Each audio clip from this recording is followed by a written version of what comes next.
Well, here we are. The Dyson 360 Heurist, if that's how you pronounce it. I've got it here. It has been an interesting one. As you can see, it's designed and he's very chatty. Designed and engineered in the UK. Only place, official Dyson outlet that sells these is in Canada or Japan. So there's an American chap that bought this when he was in Japan, and I bought it from him off eBay just to get it in to see what it's like. Now, I'm no newbie to these 360i's because there's the old one. Now, I bought this 2 years ago, and in fact, if you see my previous videos, I actually bought two. One for work, one for home. And as you can see, there's been a colour change, and this has changed somewhat. It's got a load of buttons on here, which this one doesn't have. It's just literally a start and pause, stroke stop. And here it is. This is the home one. Now this, little bit of a modification here.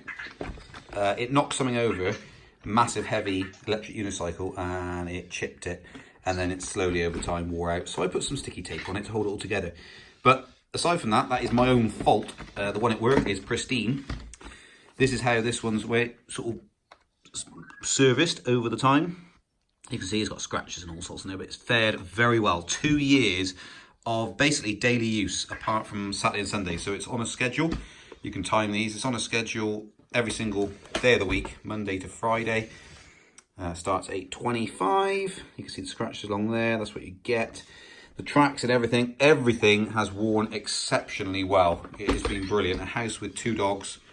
Nothing but good things to say about this one. So I'm going to move on to this one now. I shall do another review at some point, 2 years ownership, to give you more in-depth details on that if you wish to buy this one, because it is the only one available at shops. Currently, at the time of filming this one's elusive. I did write to Dyson and say, when's it coming to the UK then? To which they said, we haven't got a clue. Goodbye. So I was forced to go this route because I was keen to look out for it. So this one, quick one, has got lasers for nighttime use, but it's nowhere near as good at nighttime as it is in day. This does not work in pitch black. This one has lights on it, so it can actually do a schedule in the middle of the night if you wanted to. At work, for instance, especially useful when we're manning the phones. This going around the office is incredibly loud. And winter time, when the hours are short, really you can only start it at 8 o'clock. This one, 8 o'clock. And of course, it takes a couple of hours to do the office, so you got a lot of noise if you're on the phones. So having to be able to do it at night would be brilliant. So that's a good feature. Why you might want lights, you might be asking. There's a situation for you straight away that we ran into. It's quite loud, like a normal Dyson Hoover. Yeah, so there we are. Let's get on and unbox this then. Oh, there she is.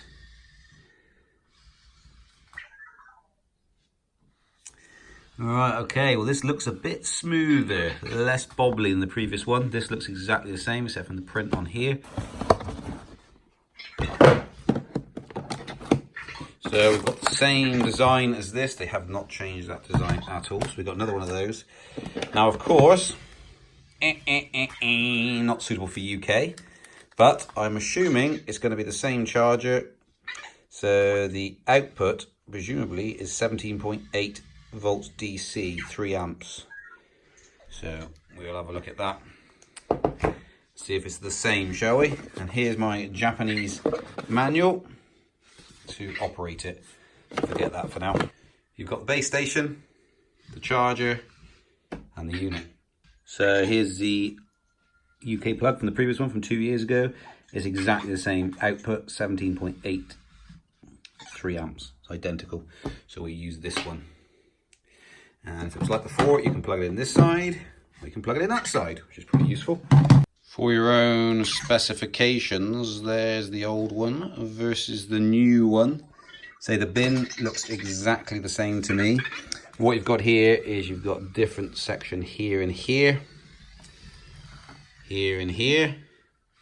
Whereas you haven't got that on this one. And so slight differences there, very subtle.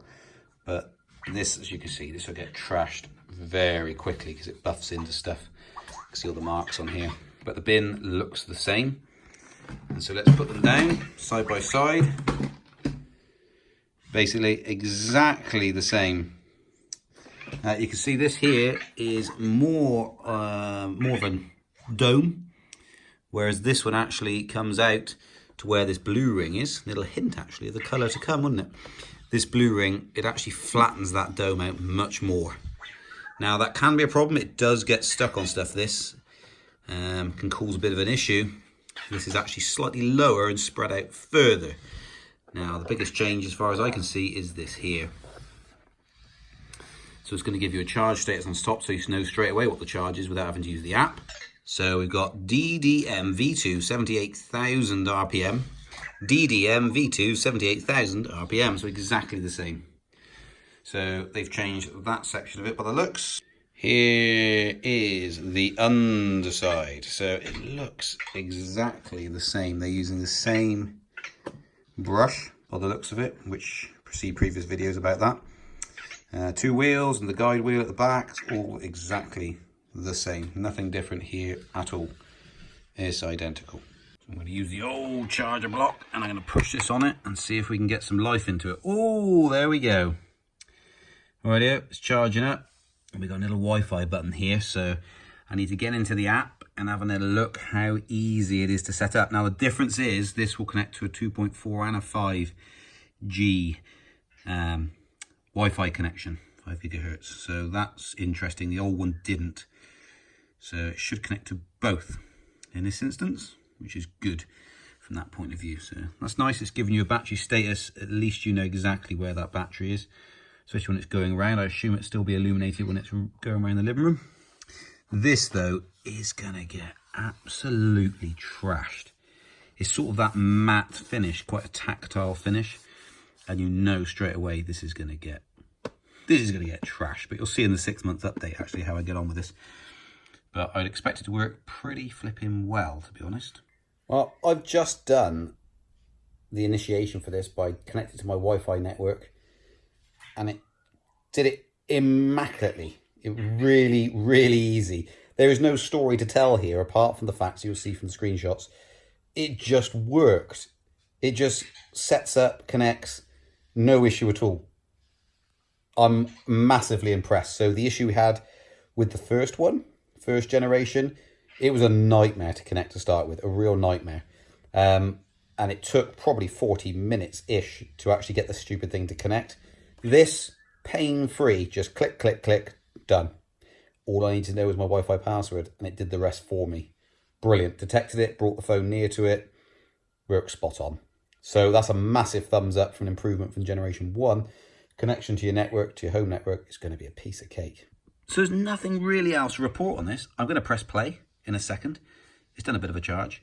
I could use the app, so it can all be used through the app, but I'm right here, so no point. So I can do it away from home. I can set up schedules and all sorts. All those features are available, but it's all done and dusted. A piece of cake. The first review we did was, what, an hour long. So I'm going to press play and we just have a listen to it. And I've left dog hair and stuff here because we've got a husky. Let's press play and see what she's like.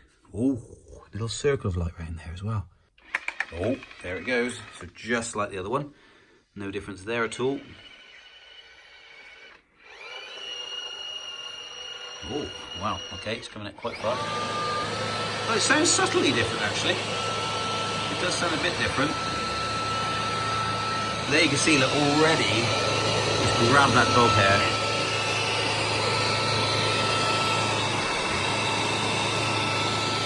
Bye bye dog hair. Gone. Guaranteed. There it is. In there. Right, shall we draw the curtains, shut the doors and see if we can get the lights to come on, perhaps? They haven't come on yet. Is it not dark enough for it? Even that's not enough. That hasn't brought them on either.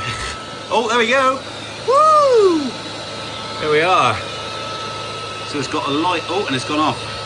And it seems as though it's got multiple brightness levels. That should definitely work. So what should happen now? There we go, lights on. Wow, yeah, so it's got multiple brightness. So as it comes out into the light, it reduces the brightness, as you'll see. So this is the big difference between the two, the first gen and this gen. So here we go, it's dimming down, dimming down, dimming down. Not as bright as it was, and gone. So it doesn't get lost now when it goes underneath sofas because it's too dark for it. And you can use it at night time. One problem I've had before is with this TV cabinet. Now, this is the black line here, but you've actually got the glass that runs down here. Now the Dyson, as you can actually see some marks along here, it pushes on this, which is now enough to actually undo this magnetic thing here. So I'm interested to see what it's going to do here. It seems a bit more gentle, but I might be wrong. But if you've got a similar TV cabinet, it will be an issue, especially with Gen 1. I'll try and show you what happens. It pushes here, and it's enough to bring that open. And then what happens is it comes all the way down as it's getting stuck under here. This then, this glass, actually is enough to push on the button, the play button. But I can tell you one thing. Let me just grab the old one. The old one has a raised dome, and the entire thing is this start and stop button, or turn on and off. Now the glass comes down and it sits on top of this, turning it on, or if it's doing the hoovering, off. What it actually does is it pauses it, and because the weight's on it, if you're out, if you hold this button long enough, I think it's 60 seconds, it puts it into like a firmware reset mode, and all the lights go pink. This isn't going to be an issue with this, even if it does fall on top of it, because the play button is recessed. So they've noted that must be a problem, and they've recessed the play button to stop that happening. So now it won't put it into a firmware reset or whatever the mode is, all pink lights. So I was kind of hoping when it hit the hard floor that it would put it into medium mode. So it's got 3 modes: low power mode essentially, medium, and then full power, max power as they call it. I was kind of hoping it would have learned when it goes from carpet to tile, it would bring it down. It doesn't need that full power. For your own reference, this is quiet mode. So I put it onto its lowest mode now. Just if I stand away from here, you kind of get the idea. But on tiles, you just need quiet mode. So it's a shame, because of a split room between carpet and tile, it's a shame it doesn't automatically go to quiet mode. Because it conserves a huge amount of power, if you're wondering why. Not for a sound thing I'm talking about, just for conserving power. Quiet mode uses hardly any power in comparison to max mode. So finally, we've got a flashing light on the top of it, and coming back to the charge station. Let's see how it does. Flash, flash, flash, flash, flash, flash, flash. As you can see, flashing light there. Doing a bit of a scan, just trying to work it out. It's come out of a totally different room. I've had to wait a long time for this, guys. Because we've got to see how good it is, haven't we? If we can't get it back to the charge station, it's pointless. It's looking pretty solid so far. And it uses these little dots here to line itself up. Will it get it straight away? It has. It's on charge. Right, well, I will see you again in the 6th month review, approximately, if I remember to do it. So there you go. Comment, like, and subscribe if this has been informative for you, useful. As and when it comes out in the UK, I wonder when will it ever be. Contact Dyson, hassle them if you want to get it, or buy it from Japan.